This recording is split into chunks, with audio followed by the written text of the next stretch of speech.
جمراں مرشی گرندگے مانے بشے گروخاں کھندگے مانے ساہی والے مسیاہیں زندانہ یک وطن دوستیں بندگے مانے. بادلوں میں آج گرج چمک ہے، ساون کی بجلیوں میں کہکہے ہیں، ساہیوال کے کالے جیل میں ایک وطن دوست آدمی بند ہے. خواتین و حضرات، یہ ساہیوال جیل میں پڑے ہوئے میرے بلوچ گل خان نصیر کی شاعری تھی.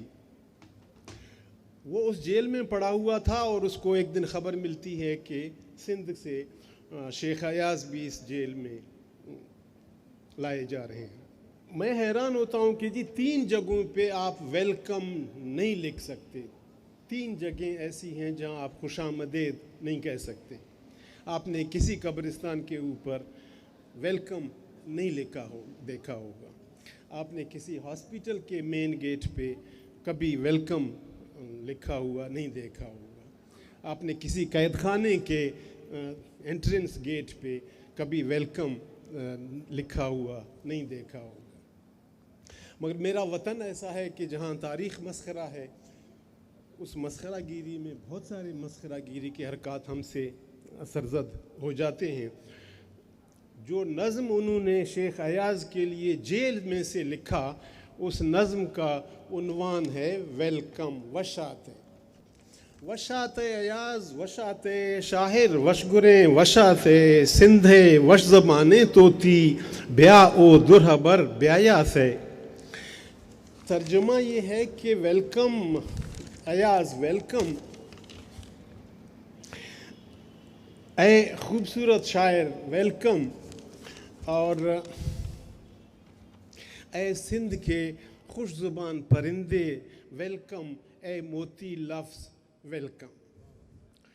اس طویل نظم میں وہ ایاز نامی جونیئر قیدی کی ہمت بھی بڑھاتا ہے اور کیا کہتا ہے: اے وکا نئے تیلاں کان بیلانی ردا اوشتا سے اجمل خیبر گٹانی سر درنزیں بلوچ مستالاں. تم اکیلے دھکے کھا نہیں رہے ہو، ساتھیوں کی قطار اور جھرمٹ میں ہو.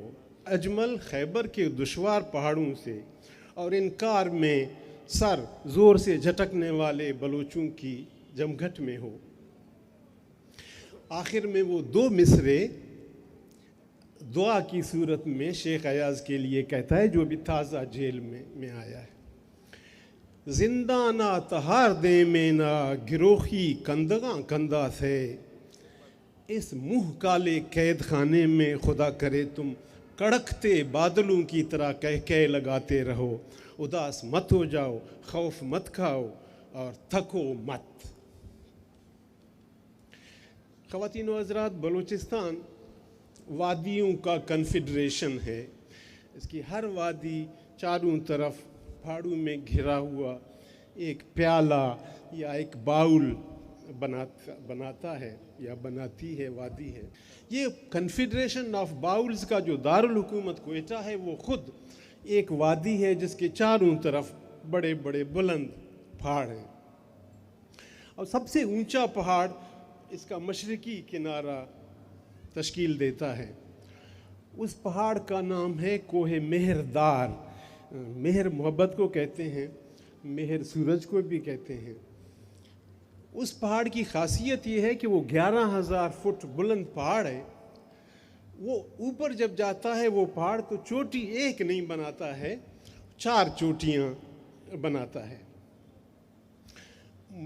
مجھے بہت احساس ہے کہ ایک کثیر جہت ایاز کو، اس کی ساری سرگرمیوں کو، گوناگوں اس کی خدمات کو صرف 4 شعبوں تک محدود کروں زیادتی تو ہے، مگر محدود وقت میں بھی اور اپنی نااہلی کی وجہ سے بھی میں شیخ ایاز کو مہردار جبل کہتا ہوں.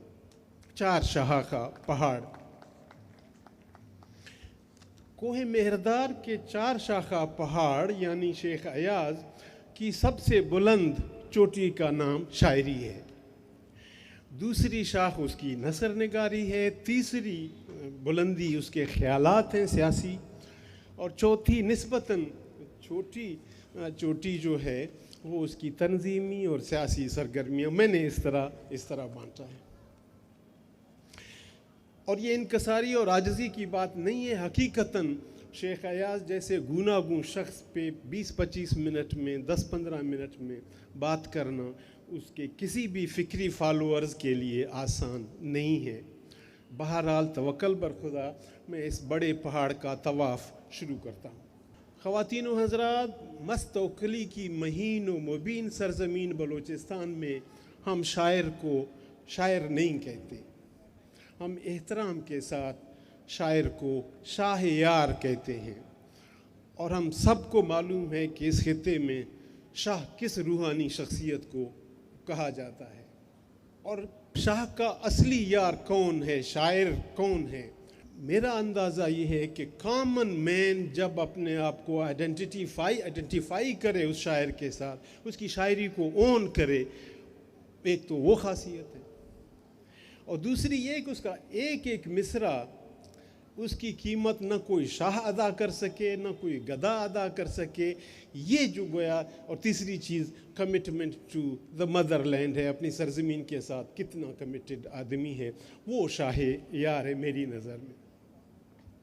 اور شیخ ایاز کی خاصیت یہ ہے کہ وہ رائے رکھنے والا شاعر تھا، وہ ریسپانڈ کرنے والا شاعر تھا، وہ چیزوں پر بولتا تھا، وہ اپنی رائے، کوئی بھی ہیپننگ دنیا میں ہو وہ آدمی اپنی بات کر سکتا تھا. تو شیخ ایاز نے جو شاعری کی ہے وہ محض ایک آدھ صنف میں کی ہی نہیں ہے.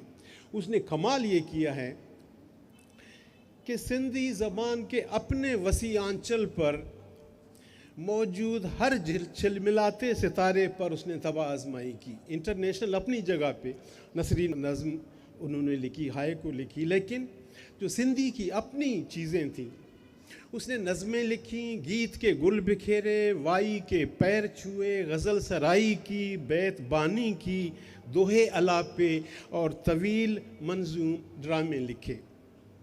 اور پھر اس نے نثری نظمیں لکھیں، جیسے میں نے پہلے کہا وہ انٹرنیشنل اور بالکل ریسنٹ ایک چیز تھی. اور کمال یہ کیا اس نے کہ ان میں سے ہر ایک صنف میں اس نے اوج کمال تک رسائی دلائی اس صنف کو. وہ سندھی زبان کے سندھی کلاسیکل اور فوک ادب کے گل گلاب چن چن کر اپنا دامن بھی بھرتا گیا، اور انہیں کمال ہنرمندی کے ساتھ عہد حاضر کے تقاضوں سے ہم آہنگ کرتا رہا. اس نے دنیا بھر کے کلاسیکل کرداروں کو علامتوں میں ڈھال دیا تھا. ایاز نے اپنی روایتوں کی مضبوط زمین پر کھڑا ہو کر نئی حقیقتوں کا سامنا کیا. اس کو پڑھنے کا فائدہ یہ ہے کہ اس کی قوم کے نوجوان اپنے شاہ لطیف کے قدموں میں بیٹھ کر اپنے تشنہ جدید سوالات کے جواب حاصل کر سکے. شیخ ایاز اپنی شاعری کو اپنی سرزمین کی ادبی میراث میں گوندھ کر عالمی بناتا تھا. اس کے خیالوں کی جڑیں اپنی دھرتی میں پیوست تھیں. اس نے جس قدر بھی بلند لولاکی اور آفاقی بات کرنی ہوتی وہ اسے سندھ کی مٹی کی خوشبو ضرور لگاتا، اسے سندھ و دریا کا پانی ضرور پلاتا. شیخ ایاز خالی خولی جمالیات پرست نہیں ہے، اس کی جمالیاتی حس عوامی ہے. وہ اس بات پر غور کرتا ہے کہ دو متحارب طبقات ہیں، دو متحارب قومیں ہیں، ان میں سے وہ کس فریق کا ساتھ ہے.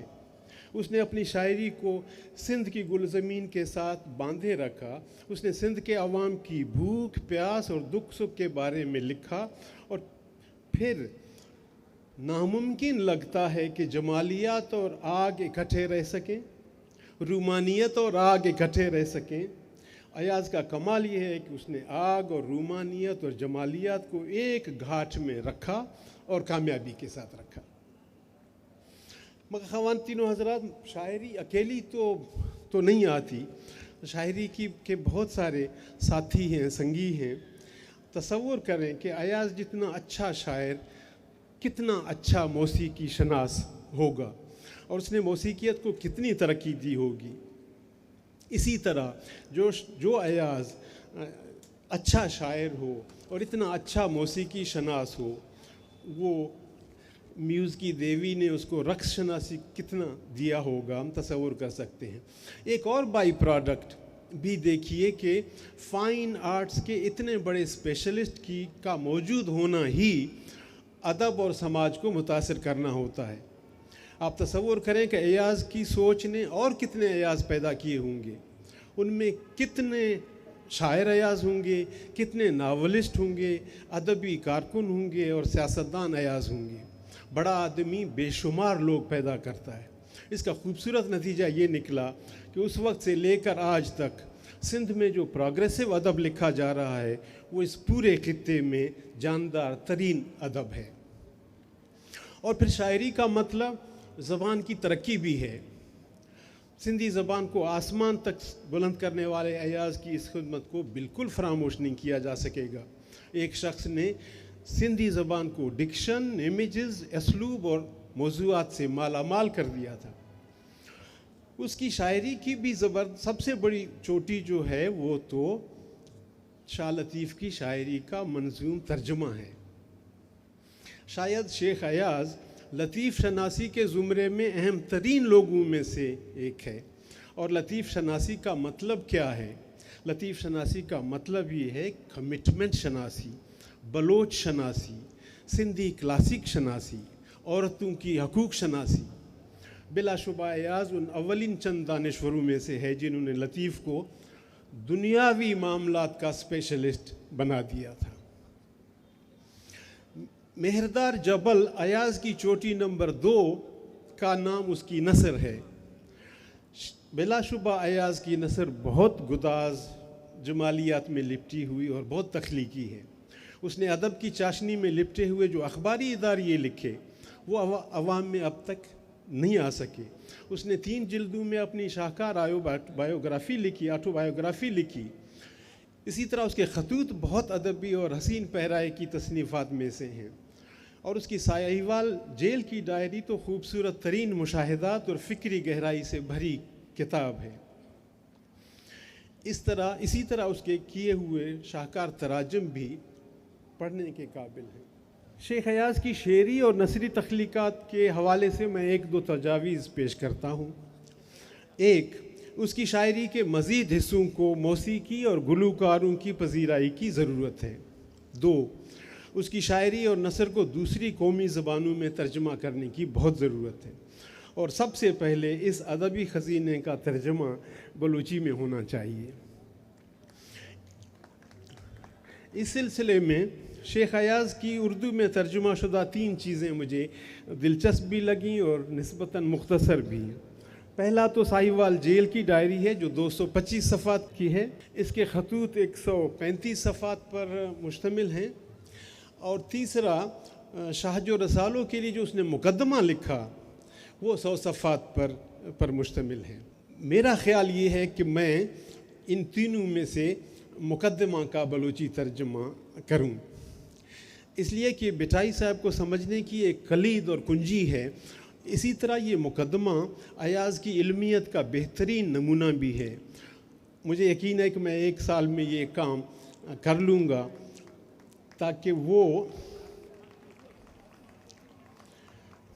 وہ کتابچہ اگلے ایاز میلوں میں آپ لوگوں کو یہاں رقص کرتا ہوا دیکھ سکے۔ شیخ ایاز یعنی کوہ مہردار کی تیسری چوٹی کا نام سیاست ہے۔ شیخ ایاز جیسے میں نے پہلے کہا کہ ہر ہیپننگ خواہ وہ لوکل ہو خواہ انٹرنیشنل ہو اس پر ریسپونڈ کرنے والا شاعر اور دانشور تھا۔ اور پھر اس کا زمانہ بھی بہت ہلچل والا زمانہ تھا۔ مارشل لا تھا، سیاسی آزادیاں سلب تھیں، رجتی نظریات ریاستی نظریات بن چکے تھے، عوامی تنظیمیں کالعدم تھیں، پریس پابند تھا، قومیں محکوم تھیں، صوبے ختم کر دیے گئے۔ شیخ ایاز بیک وقت ان سارے محاذوں پر لڑ رہا تھا۔ اسے خالص شاعری اور شاعری برائے شاعری تک محدود کرنا سنگین جرم ہوگا۔ ایاز کی ادبی و سیاسی زندگی کے ابھار میں بالخصوص ایوبی مارشل لا اور اس کے لاگو کردہ 1 یونٹ کا کردار فیصلہ کن رہا۔ 1 یونٹ ایک بے بخت سیاسی اقدام تھا۔ اس سے تاریخی علاقوں اور صوبوں کی شناخت کو قلم کے ایک جھٹکے سے مٹا دیا گیا تھا۔ مغربی پاکستان کے نام سے ایک مصنوعی صوبہ بنایا گیا تھا۔ لاہور کو اس صوبے کا دارالمحن یا دارالحکومت بنایا گیا تھا۔ سندھ اور بلوچستان کے مقدس ناموں کے ساتھ سابقہ والا کافری لفظ ٹانگ دیا گیا تھا۔ جبروت کے سونامی کی کنجی دور دریا پار کے جبروتی ہاتھ میں دی گئی تھی۔ پاکستان بھر کے حکمران طبقات ہماری زبانوں اور ثقافتوں سے نفرت کرتے تھے اور اب بھی ان کی یہی صورتحال ہے۔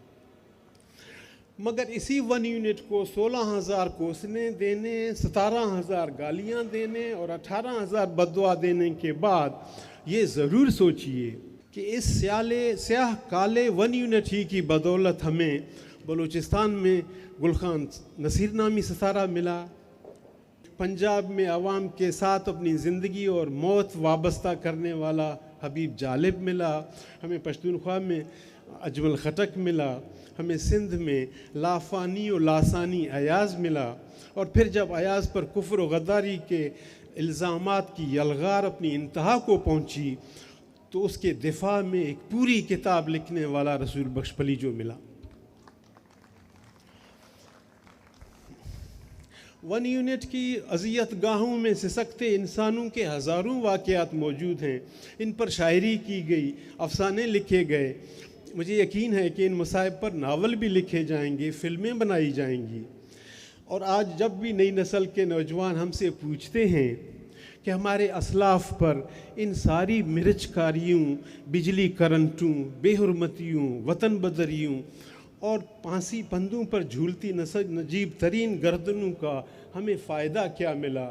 ہم جب لاجواب ہوتے ہیں تو ایاز کے بس یہ 3 مصرے بولتے ہیں: ہاں سمجھ لو، ہمارے ہاتھ میں جو روٹی کا نوالا ہے وہ تمہیں چھیننے نہیں دیں گے۔ پاکستان میں موجود محکوم قوموں کے اندر سیاست کے 3 دھارے ہیں، رہے بھی ہیں، آج بھی ہیں۔ تو ہماری جو محکوم قومیں ہیں ان میں سیاست کے 3 دھارے ہیں، ایک نیشنلزم ہے، ایک دھرتی دوستی ہے اور ایک سوشلزم ہے۔ اور یہ بھی آپ دیکھ لیں کہ ان 3 سیاسی دھاروں کا پرچم ہمیشہ دانشوروں کے ہاتھ میں رہا، اور ان دانشوروں کا نیشنلزم ان کے انٹرنیشنلزم کے ساتھ کبھی الجھا نہیں۔ شیخ ایاز اگر ایک طرف پکا اصلی مکمل سندھی نیشنلسٹ تھا، اور اگر اس نے اپنی مادری اور قومی زبان کی خوب خدمت کی تھی، اور جب بھی سندھی زبان کو خراش تک لگنے کا خطرہ ہوتا تو ایاز اس کی دفاع کے لیے اس طرح تیار ہوتا جس طرح مرغی اپنے بچوں کو درپیش خطرہ کے وقت اپنے جسم کے ایک ایک عضو کو جنگ کے لیے تیار کرتا ہے۔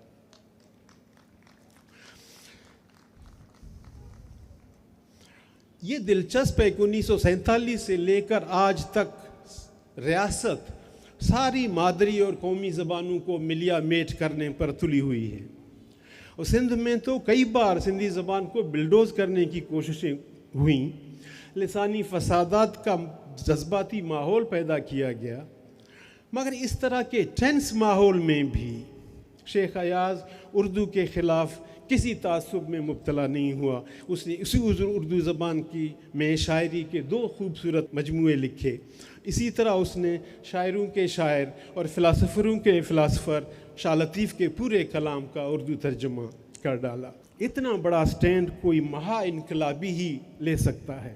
المختصر، شیخ ایاز ایک سیاسی شاعر تھا۔ میری تجویز ہے کہ شیخ ایاز کے سیاسی افکار پر ایک الگ کتاب مرتب کی جائے۔ اسی طرح میں چاہتا ہوں کہ ہمارے ادیب اور دانشور کھل کر سماجی، سیاسی اور معاشی معاملات پر لکھیں، اور سٹیٹس کو والوں کی بچھائی ہوئی خالص ادب، خالص شاعری یا شاعری برائے شاعری جیسے اصطلاحات کے مراقبے کو مسترد کر لیں۔ خواتین و حضرات، 4 شاخہ جبل کی چوتھی مگر سب سے چھوٹی شاخ اس کی تنظیمی سرگرمیاں ہیں۔ شیخ ایاز ادیبوں، دانشوروں کی تنظیم سازی کے لیے بھی کچھ کام کر چکا ہے۔ وہ پاکستان بھر کی تنظیم، ادبی تنظیم پروگریسو رائٹرز ایسوسی ایشن کا وائس پریزیڈنٹ، مرکزی وائس پریزیڈنٹ رہا تھا۔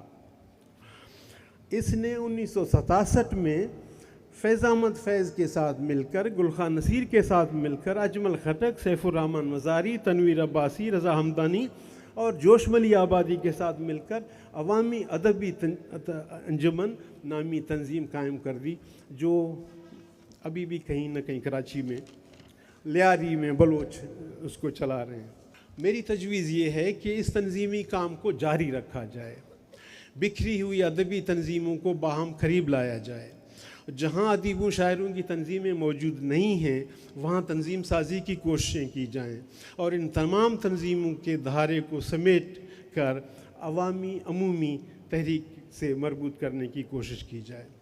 میری ایک اور تجویز بھی ہے، اور ہم کوشش کر رہے ہیں بلوچستان سے ہم ایک کیلنڈر شائع کر رہے ہیں، اگلے 15-20 دنوں میں تیار ہے، سب کچھ میں لا نہیں سکا اس لیے کچھ چھپا نہیں تھا، جو ایونٹ اس پورے خطے میں، سینٹرل ایشیا میں، انڈیا میں اور بلوچستان و سندھ میں جتنے بھی ایونٹس جو انقلاب آفرین ایونٹس تھے، ان ڈیٹس کو اور ہمارے مشاہیر اور انقلابی لوگوں کے موت اور پیدائش کی ڈیٹوں پر مشتمل ایک کیلنڈر ہم چھاپیں، اور اس کے مطابق یہ بہت ضروری ہے، ایک خطرناک صورتحال پیدا ہو رہی ہے کہ جیسے بلوچی میں تھا، وہ ایک لطیفہ عام مشہور ہے کہ کسی مری بلوچ سے کسی نے بولا رمضان کا مہینہ ہے تم روٹی کھا رہے ہو کم بخت، کیا کرتے ہو روزہ؟ تو اس نے کہا کیا ہوگا؟ کہتا ہے وہ خدا، حساب کتاب، قیامت۔ تو اس نے کہا وہ سردار صاحب ہے، وہ سنبھال لے گا، تم چھوڑو، ہم نہیں کرتے۔ مجھے ایسے لگ رہا ہے کہ ہم نے فیض احمد فیض کو اس کی بیٹیوں کے حوالے کر دیا، وہ میلہ کریں نہ کریں۔ کوئٹہ میں فیض احمد میرا نہیں ہے، فیض احمد بس پنجابیوں کا ہے۔ شیخ ایاز گویا بس ہندیوں کا ہو گیا، ارے میرا شفا چلتا ہے، حق کی شفا ہے میرا شیخ ایاز پر بٹائی پر، اس لیے کہ وہ میرے لوگ تھے، اس کا فکری اولاد میں ہوں۔ اور ہمارے بزنجو صاحب دلچسپ بات کرتے تھے، وہ کہتے تھے کہ میرے سیاست کا جو وارث ہے وہ میرا نوجوان ہے، میرے زمینوں کا مالک میرے اپنے بیٹے ہیں۔ تو یہ فکری اولاد ہم ہیں ان کے، اس لیے مجھے خطرہ ہے کہ یہ ایاز جو میلو اتنا خوبصورت کام ہے، ایسا نہ ہو کہ آپ کے دیہات، آپ کے گاؤں، آپ کا خزدار، آپ کا سبی، آپ کا جوب بیٹھ کر کے صرف ان کو دیکھیں حیدرآباد میں ایسا ہو رہا ہے ویسا ہو رہا ہے۔ ایاز ہر گھر کے چولہے کا روشن آگ ہونا چاہیے، ہر جگہ پہ اس کے دن منانے چاہیے۔ تو وہ کیلنڈر اگر ہوگا، اور ہم یہ کوشش کریں گے، پروگریسو رائٹر ایسوسی ایشن کے دوست جہاں پر ہیں یا سیاسی دوست جہاں پر ہیں، وہ ایک جگہ پر شیخ ایاز کا دن منائیں۔ میں سندھیوں کی تعریف نہیں کرتا ہوں، وزیر صاحب سامنے بیٹھے ہوئے ہیں، مگر میں باقی صوبوں کے سے تو شکایت کر سکتا ہوں، سامنے تو آدمی ایک دوسرے کو برا نہیں بول سکتا۔ یہ ریاست کا کام ہے بھائی، میرے دانشوروں کی پذیرائی کس کا کام ہے؟ یعنی میرا ثقافت، میرا ادب، میری زبان، یہ ریاست کا کام ہے۔ میں ٹیکس اس لیے دیتا ہوں کہ تم میری زبان کو سلامت رکھو، میرے کلچر کو سلامت رکھو۔ میں آخر میں ایک بات کر کے پھر چلا جاتا ہوں، اور وہ آخری بات یہ ہے کہ شیخ ایاز پیرک کے ہاتھ کا سرندہ ہے۔ سرندہ پتہ نہیں کس کو بولتے ہیں بلوچی میں، ہم لوگ وہ جو بجاتے ہیں سرندہ۔ شیخ ایاز پیرک کے ہاتھ کا سرندہ ہے۔ اب پیرک جو تھا وہ مستوکلی کا چھوٹا بھائی تھا۔ یہ دلچسپ ہے بلوچوں میں کہ ایک خاوند کو اپنی بیوی سے عشق، پیرک کو اپنی بیوی گرانات سے بہت عشق تھا۔ وہ اس جوڑی کا ایک پرابلم یہ تھا کہ وہ لا ولد تھے، ان کی اولاد کوئی نہیں تھی، لہٰذا انہوں نے ایک دمبا پالا اور اس کو اولاد کی طرح محبت دی۔ اور جب دمبا آپ پالتے ہیں، مجھے نہیں پتہ آپ دوستوں کے پاس، اس کو آپ کیا کرتے ہیں؟ وہ خاتون اس کو بلوچی کشیدہ کاری کا پٹا بنا کر کے گردن میں ڈالتی ہوگی، اس مہار پہ رنگین قسم کے پشم لگا کر کے اس کو خوبصورت بناتی ہوگی۔ اس کا خاوند اپنی اولاد نما دمبے کو بال کاٹ کر کے اوپر صرف ایک پھول جیسا جوٹی بناتا ہوگا، ایک اولاد کی طرح اس کو پیار۔ تو ایک دن خاوند اپنا بندوق اٹھا کر کے روانہ ہوا کہ میں شام کو فلاں کام کر کے میں شام کو آ جاؤں گا۔ ادھر بیگم جو ہے گراناز ہے، وہ اس نے کہا کہ 3 میل دور مجھے پانی بھرنے جانا ہے، میں پانی بھر کر کے آ جاؤں۔ دمبے کا کیا کیا جائے بھائی؟ دمبے کو اگر ادھر تک لے جاؤں تکلیف ہوگا اس کو، تو اس کو وہ جو آٹا پیسنے کا جو چکی ہے اس کے دستے کے ساتھ اس کا مہار باندھ لیا۔ گئی پانی بھر کر کے واپس آئی، دیکھا ارے یہ تو دمبا گھومتا گھومتا وہ گلا گونج گیا، دمبا مر گیا۔ صرف اس ایک بات پہ کہ میرا خاوند آئے گا اور اس دمبے کو دیکھا مرے ہوئے دیکھے گا، 2 منٹ کے لیے بھی اس کے چہرے پر غم ہوگا، مجھ سے یہ غم نہیں دیکھا جا سکتا۔ دوپٹہ اٹھایا، اپنے آپ کو لٹکایا اور فوت ہو گئی۔ شام کو پیرک جب آیا، وہ سرندہ نواز پیرک جب آیا، اس نے دمبے کو دیکھا، بیوی کو دیکھا، بندوق اٹھایا، ڈز اپنے آپ کو بھی قتل کر دیا۔ مستوکلی جو ان کا بھائی تھا، بڑا شاعر، عاشقوں کا عاشق، زبردست انسان، اس نے حیران ہو گیا کہ اس کا اولاد تو ہے نہیں، میں کس کے ساتھ دل بہلاؤں۔ اس نے کہا اس کا سرندہ موجود ہے، یہ سرندہ جو موجود ہے، میں اس سرندہ کو کیا کروں؟ کیا عام میراثیوں کو عام شادیوں کے لیے بجانے دوں گا میں پیرک کے سرندہ کو؟ لہٰذا وہ اپنی بزرگی، کرامت، جو تخیل کی بلندی ہے، جو مری بلوچوں کا سب سے پہاڑ کی بلند چوٹی پر ہے، اس نے کہا کہ میں اس سرندہ کو اس پہاڑ کی چوٹی پر لے جا کر رکھ دوں گا، جمعے کی رات کو اس کو فرشتے بجائیں اور نیک انسان اس کو سنیں۔ شیخ ایاز پیرک کے ہاتھ کا سرندہ ہے، اس کو سربلند رکھیے۔